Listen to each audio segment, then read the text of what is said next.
Hey, welcome to the April 2025 monthly question and answer and homestead huddle. Really excited this month to have some great questions. The questions every month are provided by the Patreon community.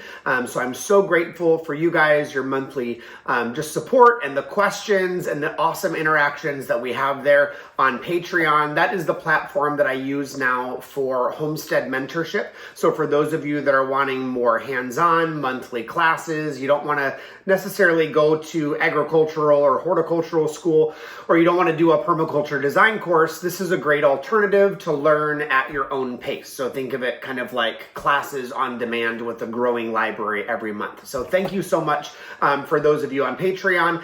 If you're new to the huddle, basically what we do every month is we talk about the 3 most important things that you can do in your growing zone on your property, on your farm, around the homestead.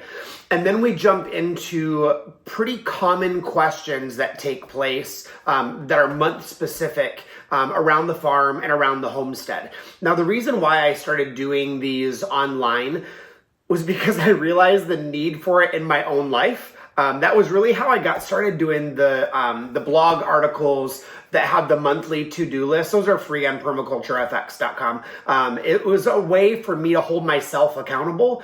And I kept having friends and family, students and parents at our school that would ask, hey, what do I do this month? Hey, what do I do this month?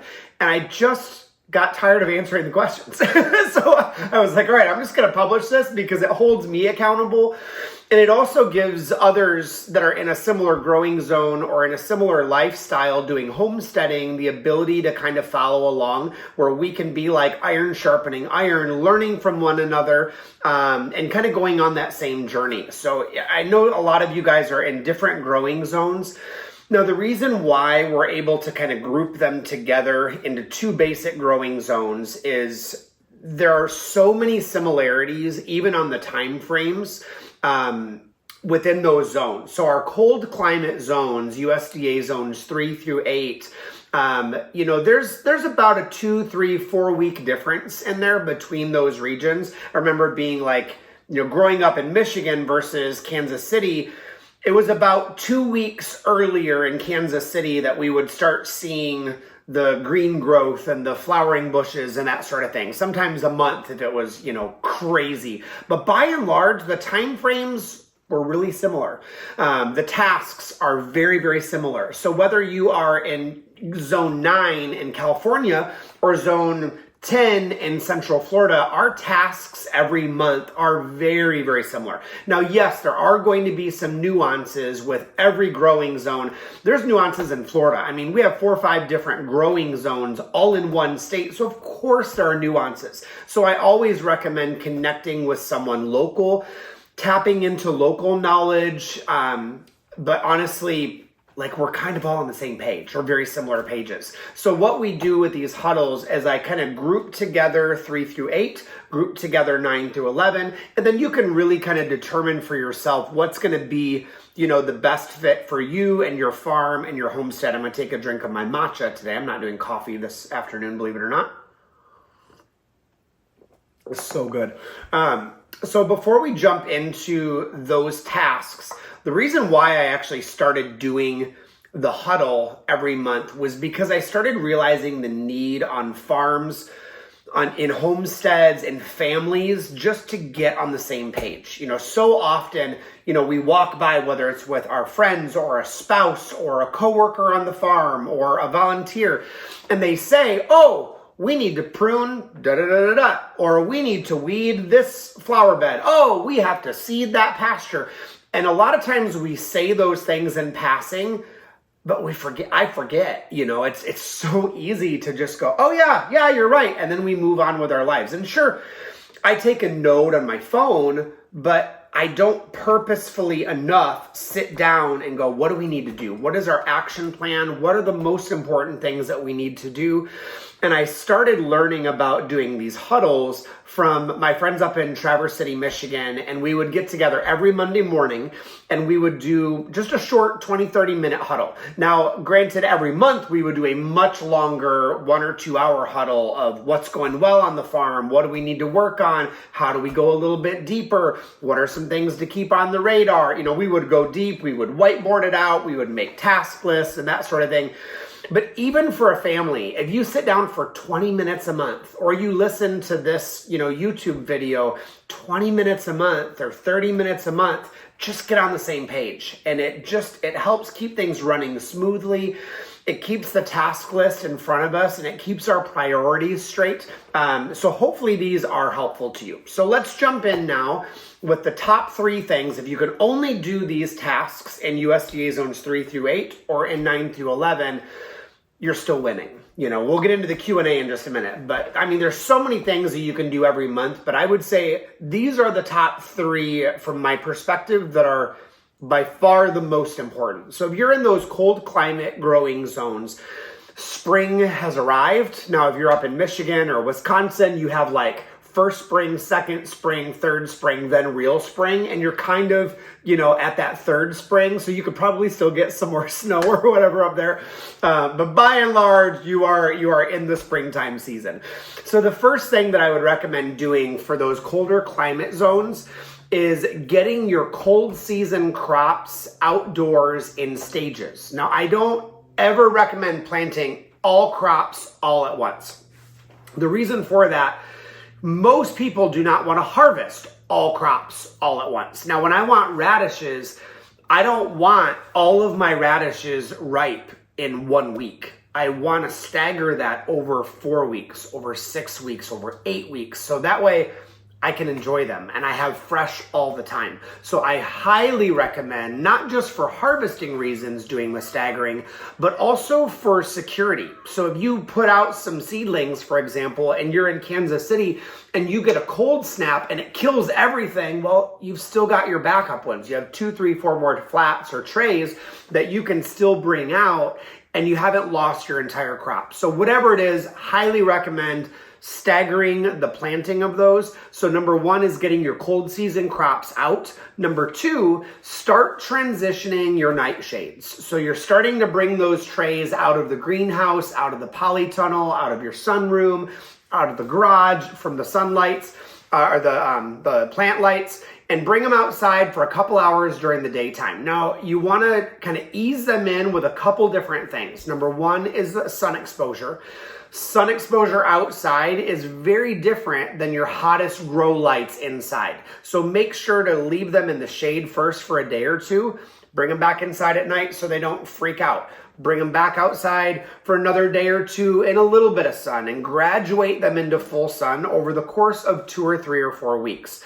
You also want to ease them into wind and into the new temperature changes, because if you bring something from the greenhouse or polytunnel and just set it outside in full sun, I can almost guarantee you it is going to die. Or at the very least, she's going to suffer. You're going to have browning or, dying tips and that sort of thing, and ain't nobody got time for that. We spend too much money on these seeds and too much time caring for them all winter long. So be patient, ease them out very, very slowly, bring them back in at night, at least at first. Watch your weather carefully so you're not getting down below 50 degrees at night. Number 3 in USDA zones 9 through 11, in 3 through 8 rather, you are amending your soil now. So you're starting to do foliar sprays. Now, if you are on Patreon, there's a full class and there are PDFs on the single ingredient and organic alternatives to amending your soil. So we're not talking about synthetics. We're not talking about chemicals, none of that. So single ingredient, preferably soil amendments that are going to be right for those different areas. Totally different class, huge PDF that you can read on that. Now, if you want to do foliar sprays, there are free videos on foliar sprays on the YouTube channel. So there is a basic foliar spray, and you can just type that in the search menu on the top of the channel. For the basic foliar spray, there's just a handful of ingredients. And then there's like a Ninja Master foliar spray that's, a lot of stuff. This is the Shazam Bam, the crazy permaculture mad scientist. I want to maximize. So there's one of those on there too. So there's a couple different options. The key thing to keep in mind when you're doing your foliar sprays, no matter what growing zone you're in, is to avoid bloom time. So we either want to be spraying right before, the week before the blooms open up, or wait until the flowers are done and then do your foliar spray. Never when the flowers are opening up. We want to let pollinators do their thing. We do not want to interfere with their business or their life cycle. But at the end of the day, do what you can. You know, if they're blooming, just be careful what you spray on there. No soaps or surfactants or anything like that. Probably probiotics only, really. But try and get either before or after the bloom. And that's going to give you your best results. So that's 3 through 8. Again, that's cold season crops going in. Nightshades are starting to be transitioned, and soil amending and foliar sprays has begun. So USDA zones 9 through 11. So we're talking Florida, California, Texas. Got a lot of folks in Australia nowadays that are watching. So some of the things that we're doing are the first of the season chop and drop. Now it's obviously spring here in the US, not so spring in Australia. But in the US, we're doing our spring chop and drop. So the first time we're cutting back Mexican sunflower. Some of our pigeon peas have already pushed a lot of growth. A lot of our grasses like Napier grass, vetiver grass is ready to be cut back for some folks.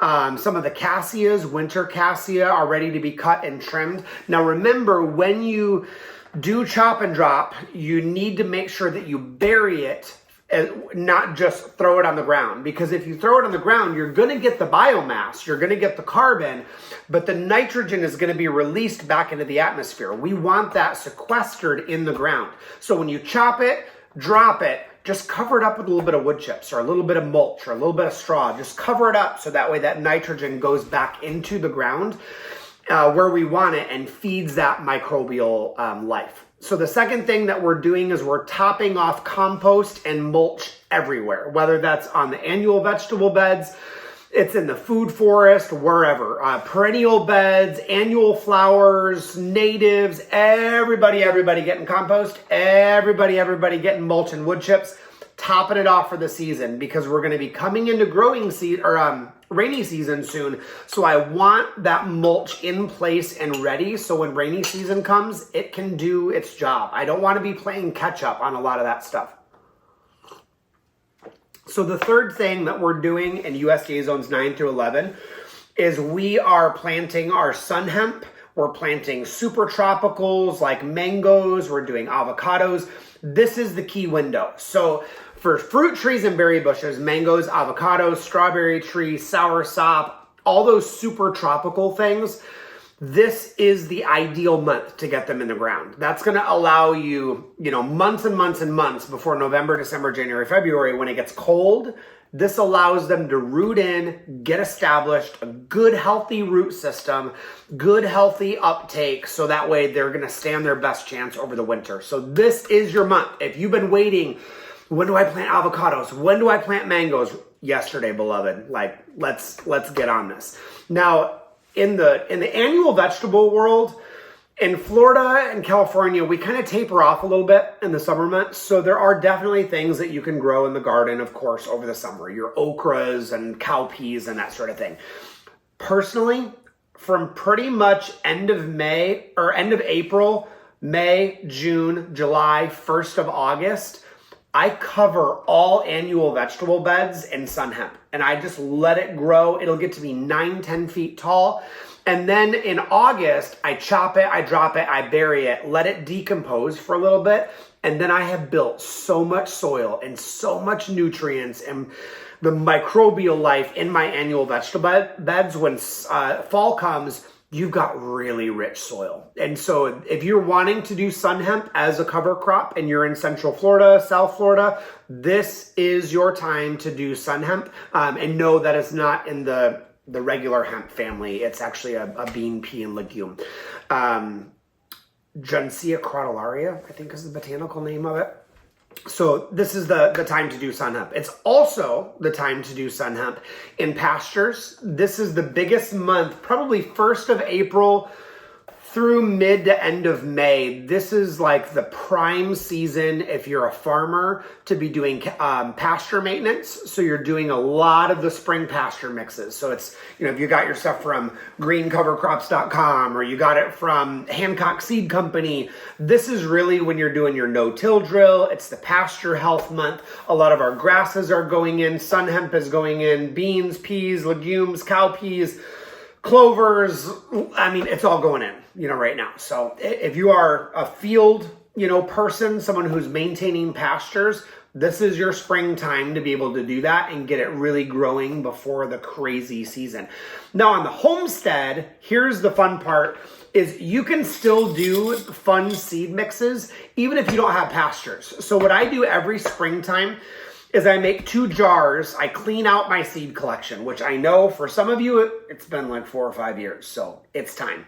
So when I clean out my seed collection every year, I do 2 jars. I do one of random flowers, natives, perennials, seeds that I forgot to label and I'm never gonna find out what they are ever again. And I make 1 jar of all of those. And then I do another jar of basically all seeds of vegetables that I think are probably good. Yeah, they're probably good. And I just throw them all in 1 jar. Now, what do I do with this? I will take this jar and I'll put it in a bucket of sawdust, primarily not because that adds nutrients because it's all carbon. I do it so I can see where I'm spreading it. I'll add this into sawdust, a bucket, a little at a time. I'll mix it up really, really well. And then I'll use my hand spreader or I'll just grab it and toss it this way. And I'll just do a random scatter plot mad scientist mix, good Sepp Holter style. One of the fathers of permaculture used to do this on hugelkultur beds and just spread them and see what happens. And honestly, sometimes you get the best growth out of these seeds that you're randomly throwing away. And then with these ones, I do the same thing, the flowers, and I'll put them in just a random wildflower bed. Sometimes I'll even go to like Dollar General and I'll get all of the seeds that are on sale that are like 10 cents a piece. And I'll just put them all in a jar and I'll just throw them out and see what happens. And it usually turns out pretty freaking awesome. So if you've got some seeds that it's time to go through, don't throw them away. I probably wouldn't give them away either because you don't want to, give somebody some seeds that are going bad, but see what happens. Throw them in a jar, put some sawdust in there, scatter them, and see what happens. So that's our USDA zones 9 through 11. We're chopping and dropping for the spring. We're topping off compost and mulch in all areas, and we are planting the super tropicals, sun hemp, and our fields. So those are the main things for the growing zones. So if you just showed up to the huddle to go, I'm so busy this month, just tell me what I need to do or I'm going to die, you can stop watching right now. Those are the 3 things that you need to do. Amen. Let's stand. Let's move on with our lives. If you want to go a little bit deeper, now we're going to get into some of the question and answer. This is where it gets really, really nerdy. I do not timestamp these. I probably should. I'll type out the questions and put them down so you can kind of see them. I always put them on the bottom of the screen on the lower thirds, but I love going through these questions because these are real-time questions this month with people on Patreon that are really growing. They're doing it on homesteads. Now, some of them are backyard farmers and they have 0.2 acres. Some of them have 2,000 acres. There's a couple on there that are very large farmers, but it's a way for us to ask our questions without paying thousands of dollars every month for a farm consultant. So it's a way for us to mentor each other, to sharpen, to continue to learn and grow together. So take my drink of matcha. There's no chance I'm going to get that drink before the end of this, but we're going to try. So let's jump in. Question number 1. For a newly planted tree, for example, a peach, can I leave the fruit on it? It is the first year in the ground. You can do whatever you want. Personally, I would say no. The reason and the thought process behind that is when you put a tree in the ground, remember, it's been in a nursery pot for its whole life, or at least most of its life. This is all that it knows. It doesn't have a root system established to be able to support the nutrient uptake needed to support fruit. Even if you leave 1 fruit on that tree, 1, the tree still recognizes, oh, there's fruit. I got to have phosphorus. I got to have potassium. I got to have more magnesium. So even with just 1 fruit, the tree knows that there's fruit and it's uptaking those nutrients just to support the 1. Rather, I want those nutrients year one. I want the energy of that tree to be focused on good, healthy root establishment. So that way, the following years, I do have a root system that can support whatever. So even if, for example, you get a, 15-gallon or a 30-gallon peach tree, I would still pick off all the fruit, because even that 30-gallon tree, it only has a root mass about this big. So you still want that root mass to spread out, go find its own nutrients, get out of the root ball a little bit so it can support the fruit later on. So I would remove the fruit year one. Number 2, why does my avocado hate me?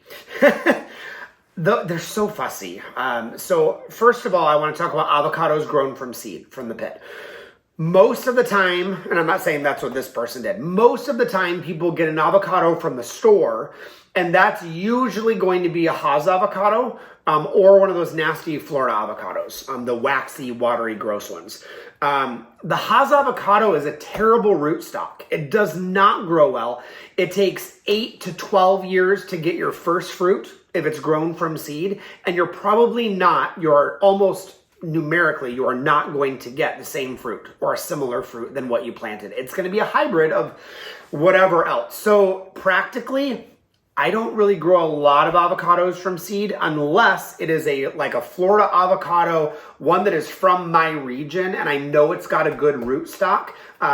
So those are the ones I grow from seed. Now, if you've grown it from seed, great. Still enjoy it. It's going to produce its own unique fruit. It's your fruit. It's, Chris Edler avocado tree. It's your own deal. But it's not going to be the same as the parent plant. So to help it along in that process, couple things to keep in mind. One, it is going to take a long time. It's going to be 8+ years to be able to fruit or be able to have healthy fruit. Second thing to keep in mind is they are very, very hungry trees. They need a lot of compost, a lot of wood chips, a lot of manure. They're hungry. And if you don't feed some fruit trees like avocados, bananas, they're not going to feed you. Like they're just not. They have a high uptake in their nutrients. So a couple follow-up questions. There were several about avocado trees this time. If my avocado has no flowers, what do I do? So remember on the NPK, those 3 numbers on a fertilizer, we have nitrogen, we have phosphorus, and we have potassium.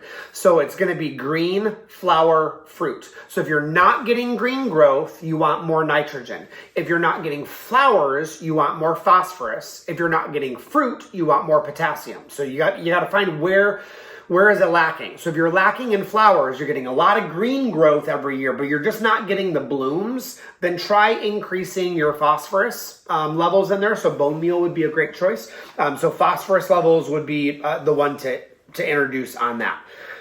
Next question is, how do I encourage shorter growth on my avocado? Cut it off.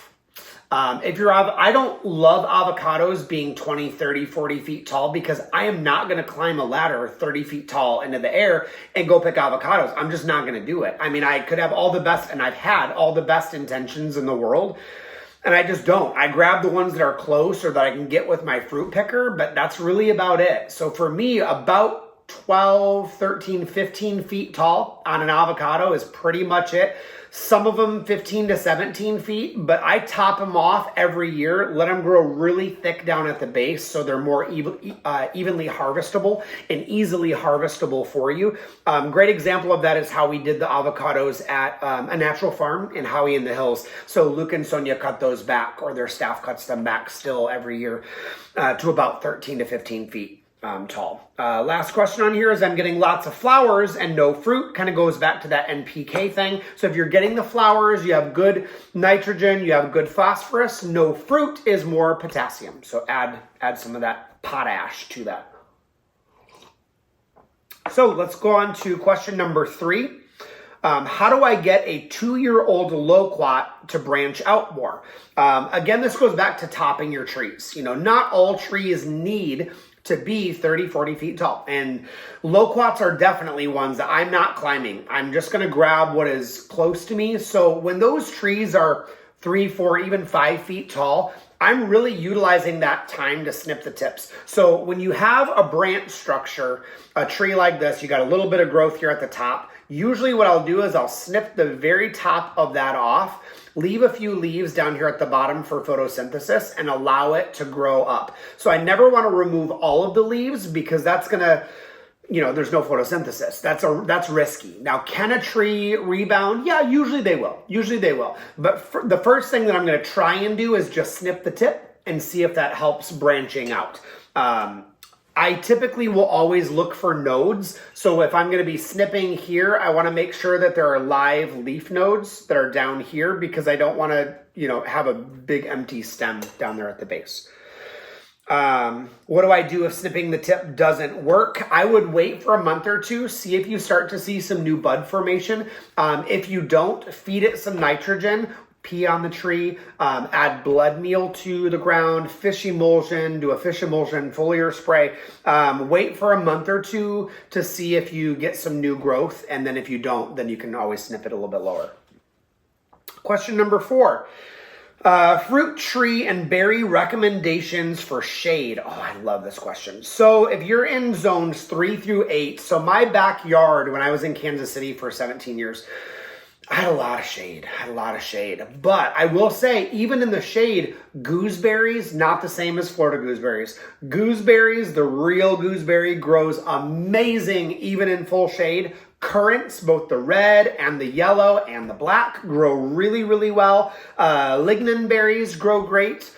Some growing zones, the higher up ones, 6, 7, 8, can do cranberry. And Viking aronia will all do super, super well. Where do you get those? HartmansNursery.com has some great ones. And I love FoodForestNursery.com, one of my new absolute favorites. I'll put a link in the video down below for them. But they had some great currant and great gooseberry selection this year. I actually got a bunch of stuff from them for my parents up in Michigan. So I'm going to go surprise them next month and do a cool installation there in Michigan. We're going to do a stun method, severe total utter neglect, food forest row that basically will maintain a little bit in the spring, a little bit in the fall, and then nothing. So literally neglect it most of the year. Just 2 work days, and that is it. So that's USA zones 3 through 8. 9 through 11 for shade, I would do like spiral ginger. Katuk is really good. Katuk has the edible leaves, also the berries that taste like pecan. Galangal, both the lesser and the greater will do really well. Jabuticaba, Cherry of the Rio Grande does great in the shade. Takes a little bit longer to fruit, like 3 years. The cousin of Cherry of the Rio, Savannah Cherry. Lonnie Reed from the Reed Farm has a great selection of those. Savannah Cherry does great in the shade. Even Patangatuba you can get to grow. The yellow star cherry in the shade. And that took me about 2.5 years, I think, to get my first fruit in full shade on Patangatuba. But they all did really well. Question number 5, and we have 15 questions here this month, so I'll try and speed up a little bit. So question number 5, what are the basic supplies to keep on hand for a new food forest? If I could only have 4, I would say the first one, hands down, is BioAg probiotics. SCD probiotics, I would be adding microbes, the microbial life, the probiotics to the ground first and foremost. My second thing I would say would be fish emulsion and fish emulsion and kelp. I get the double. It's in a 1 gallon from GS Plants. It's actually a Florida company, but you can buy it on Amazon. I would have neem on hand for insects, and then I would probably do Basic H. So those would be my 4. And you can find links to those on PermacultureFX.com, click products. And one of those I do make a small, it's like a 3% kickback from the company. But the other ones I do not. Number 6, how much do I water a new food forest and should I fertilize immediately? So the answer to how much you water, always do the finger test. Stick your finger into the soil down to the big knuckle. If it is dry, wait for a day or 2 and then water it. If it's moist, forget about it. Don't water it at all. The finger test is important because we don't want to overwater it and waterlog our soil. We also want it to dry out between waterings because when the soil dries, it causes those roots to send out runners and look for its own water. You don't want your fruit trees, berry bushes, or any plant really, to be fully reliant on you for the water. You want their roots to get established, to fend for themselves. I don't need a high maintenance garden. I just don't. I love being active in my garden. I don't like the garden divas. I got enough diva action in my own life. So it's like, I have some of the tropical plants, like some of the alocasias and, you know, the fancy stuff. And it's like, I'm afraid every day that I'm going to kill those. I don't need to be worried about my fruit trees. My fruit trees, y'all need to fend for yourself. You are on your own. So the second part of that question, should we fertilize immediately? You can, but I would probably more do a big layer of compost, like an inch thick of compost, followed by 6 inches of wood chips. If you want to fertilize, I would do a half dose of whatever you're doing. Wait for several weeks, 2, 3, 4 weeks, and then do the remainder of the dose. It just helps it go search for nutrients on its own. Number 7, what type of weed barrier do you use in a food forest? I use contractor paper. I love the stuff. I don't like the red ones that are dyed. I like the natural kind of cardboard color. You find it in the painting section at big box stores. Depending on when they have it, the thickness doesn't matter really that much. It's either going to be an 140 or 170 foot long roll, usually about 3 feet tall as far as the roll goes. And I do 2 layers thick, and it's really cheap. It's like 14 to 15 bucks, you know, for the big roll of it. I do 2 layers thick, and then I do my compost and wood chips on top of that. And if you want a free tutorial on how to plant a fruit tree, I do that on PermacultureFX.com, and there's a link on the front page, how to plant a fruit tree. A couple videos on there as well, also one on fertilizing. Number 8. For fruit trees that have had a few years of struggle, for example, citrus, should we pick off the fruit the first year that they rebound? I wouldn't. I would probably go ahead and let it. If those trees have been in the ground for a couple years, even if they've struggled, they know when they're ready. And so I would go ahead and let them kind of fruit. I would be very attentive this year to just more frequent doses of compost rather than doing like 3 times over the summer doing fertilizing. I would try and give it a little bit every couple weeks to really give it a nice, easy, steady growing season to help it really stay strong. Number 9, if I live on a body of water, can I use that water to water plants? Oh my gosh, yes. That water is probably fantastic. It's gonna have microbial life, fish poop, insect poop. It's going to be rich in minerals and nutrients. The only time that I wouldn't do that, for example, the water behind me is the St. Johns River. That's brackish water. Not going to be using brackish water because the salt content will pretty much kill most fruit trees. The other reason I wouldn't do it is if you're in a place that has a lot of runoff from HOAs to where you're getting a lot of chemicals in the water. But if you're on your own land and you have a body of water, a little stream running through it, I would absolutely use that before I use tap water, hands down for sure. Number 10, how do I use sourdough discard? Is it safe for animals? Well, my sourdough discard, I typically use a couple ways. Either 1, I'll freeze it and then I'll give it away to friends and family. 2, I love sourdough pancakes. And 3, sourdough waffles. The 4th way that I use it, which sadly lately has been the main way, add it to your compost pile because it helps. Those yeasts will help create a fungally dominated compost pile. So it's really going to increase that mycorrhizal fungi. You can add it in small amounts to worm bins, but not a lot. You don't want yeast overproduction.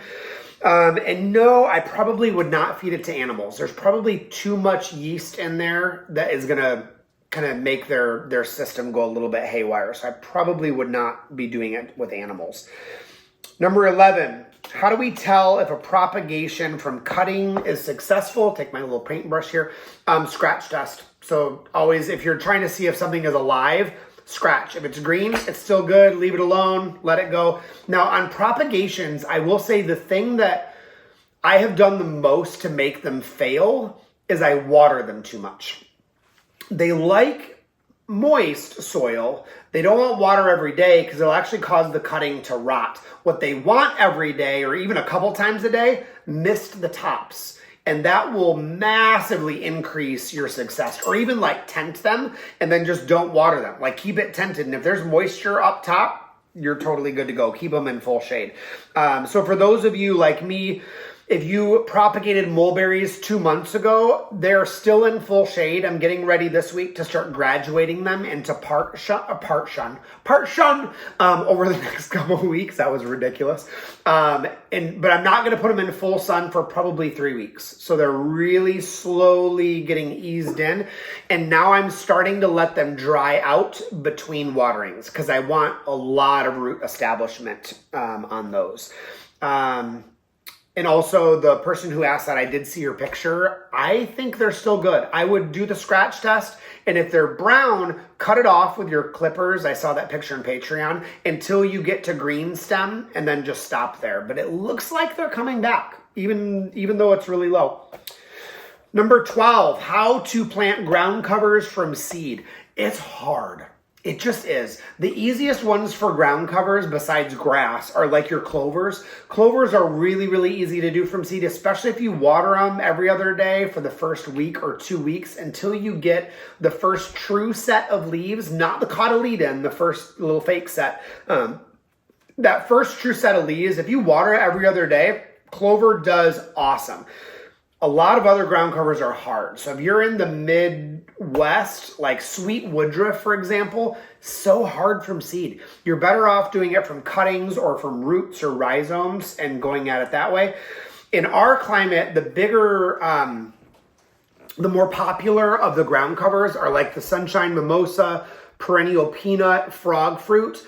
Just get one of those tissue culture trays that have like 36 or like 100 small little teeny tiny propagation spots and do cuttings. And that's going to be your fastest, easiest way to do it. The cheapest places to buy them are usually going to be your native stores. So if you're in Central Florida, Green Isle Gardens has like the Sunshine Mimosa. I love South Seminole Nursery in Oviedo. They've got some really good ground covers for like $3 or $4. So like really cheap. That's the best that I've found. But on a big scale, just cuttings, just skip the seeds.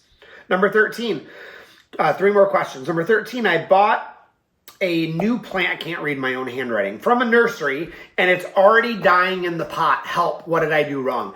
Usually there's only 2 things that probably happened. Is either one, at the nursery, it was a different sun exposure. So for example, it was in their shade house and you brought it home and you put it on the back patio and it's full sun and it's getting sun scald.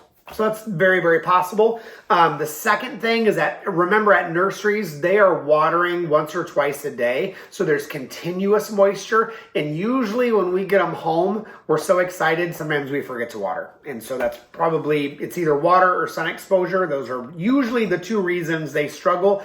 So when you buy a new plant, take it to your house, put it in full shade, even if it was, in the right sun at the greenhouse. Trust me, put it in full shade for a day or 2 or 3, graduate it for a couple days into the spot you're going to plant it, and then put it in the ground. So let it get used to your site, the sun exposure, let it get used to the wind, the different microclimate that's at your house, and it will be much, much happier. Number 14, aphid problem. Help. What do I do? So a couple different approaches. So number 1 is you can attract the predators. So the biggest predator for aphids is going to be ladybugs. So you can buy them at a greenhouse and you can let the ladybugs go in your garden. Are they going to stay around?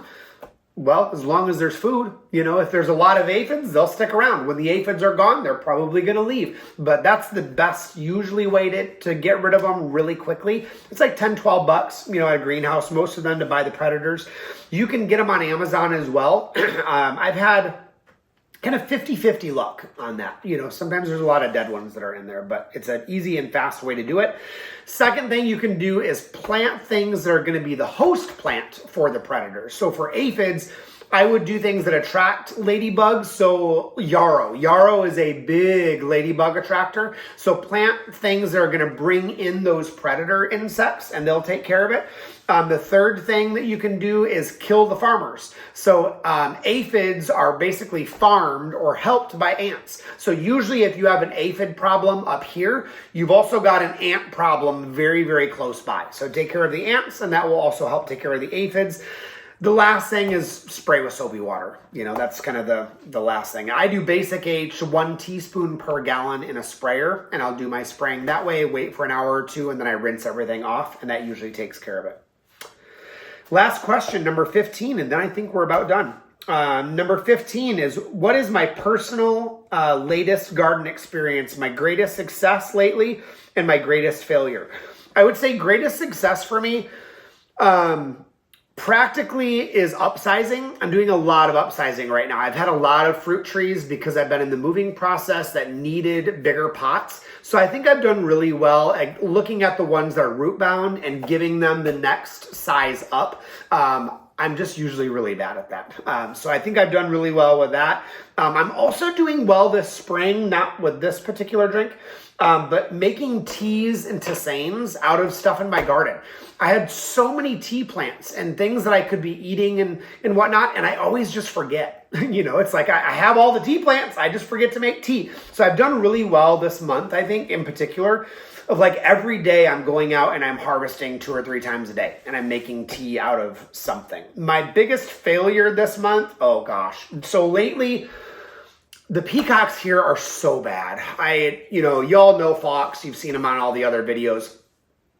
So cool, so beautiful, such wonder and all the things, but they eat everything, especially seedlings. It is impossible to start seedlings outside for me right now. So I set up my grow lights in a garage, and I put my seed trays out, put my grow lights over them, and they got really good size. I forgot to put a fan in there because the fan blows those seedlings and it strengthens the stems, and because it mimics the wind. I totally forgot until literally yesterday. I went in and like half of the seed trays are like Limp Biscuit. I mean, I hope they're going to rebound. So I got a little tiny fan. I put it a ways away from it. That's like, so they're leaning this way, and I put the fan over here. So it's going to hopefully help blow them up a little bit. And then, so I did that last night. And then this morning I moved the fan a little bit, and then I'm going to move it again this afternoon. And I'm going to keep like rotating it around the room over the next week. And I'm just hoping and praying. I'm just hoping and praying that those darn plants recover, because it's been weeks. You know how it is when you get, those seed trays and it's not turning out the way that you want. The leaves look good. The stems are great. They're not lanky. They're very thick. They're very full. They're just not strong because there was no wind in the garage. So that was probably my biggest failure this month. I know better, but I wasn't paying attention, and it happens. So those are the 15 questions for the month. Hopefully those were helpful to you. If you have other questions, you're always welcome to jump on the Patreon. There's a free trial subscription for that. You can see if it's a good fit. You can binge watch everything you want and just be done. But you can also ask those questions in Patreon, in the chat, or on any of the videos. So hopefully this was helpful to you. If it was, please do the social media thing. I've been in social media jail for quite a while. I got reamed by some like animal rights vegan groups that like really did not like that I have chickens or cows or any of those things. And so I have been in social media jail for a while. So if this was helpful to you, could you just do the social media thing, yada, yada, yada. Anyway, hopefully you're having a great spring so far. As always, have fun, and I will see you in the garden. But right now, I'm going to finish this matcha. Talk to you soon.